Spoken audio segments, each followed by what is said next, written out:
नेपाळी युवकाचा निर्घृण खून, आरोपीला 24 तासाच्या आत अटक. धुळवडीच्या दिवशीची घटना.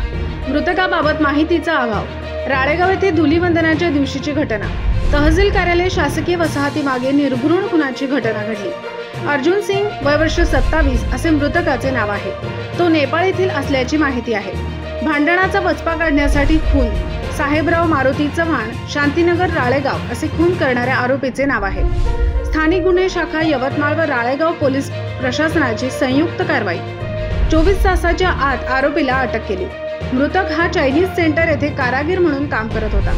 पोलीस ठाणे राळेगाव हद्दीत दिनांक 25/3/2024 रोजी फिर्यादी शासनातर्फे पोलीस हवालदार Gopal bastard, police station Ralegaon यांनी पोलीस ठाणे राळेगाव येथे दिलेल्या फिर्यादीवरून अज्ञात इसमाविरुद्ध अपराध क्रमांक 149/2024 कलम 302 भादवी प्रमाणे गुन्हा नोंद करण्यात आला होता. गुन्हा नोंद होताच वरिष्ठाचे मार्गदर्शनात स्थानिक गुन्हे शाखेकडील पथक व पोलीस स्टेशन राळेगाव येथील पथकाने गोपनीय माहिती काढून मृतकाचे घटनेपूर्वी राळेगाव येथे राहणारा साहेबराव मारुती चव्हाण, राहणार शांतीनगर, राळेगाव याचे मृतकासोबत भांडण झाले होते.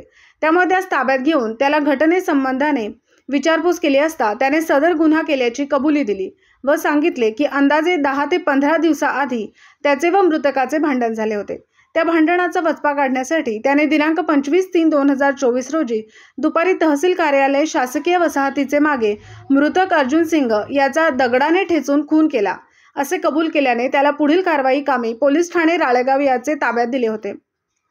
सदरची कारवाई ही माननीय पोलीस अधीक्षक यवतमाळ डॉक्टर श्री पवन बनसोड, अपर पोलीस अधीक्षक श्री पियुष जगताप, उपविभागीय पोलीस अधिकारी पांढरकवडा रामेश्वर बेंजने, श्री आधारसिंग सोनोने, पोलीस निरीक्षक स्थानिक गुन्हे शाखा यवतमाळ, पोलीस निरीक्षक श्री रामकृष्ण जाधव, पोलीस स्टेशन राळेगाव यांचे मार्गदर्शनात सहाय्यक पोलीस निरीक्षक अमोल मुडे, पोलीस अंमलदार योगेश डगवार, सुनील खंडागळे, सुधीर पांडे, निलेश निमकर, सुधीर पिदुरकर, रजनीकांत मडावी, सतीश फुके, सर्व स्थानिक गुन्हे शाखा यवतमाळ व पोलीस ठाणे राळेगाव येथील पोलीस उपनिरीक्षक विशाल बोरकर, अंमलदार गोपाल बास्टर, रत्नपाल मोहाडे, विशाल कोवे, सूरज चव्हाण, संतोष मारवते यांनी यशस्वीरित्या पार पाडली.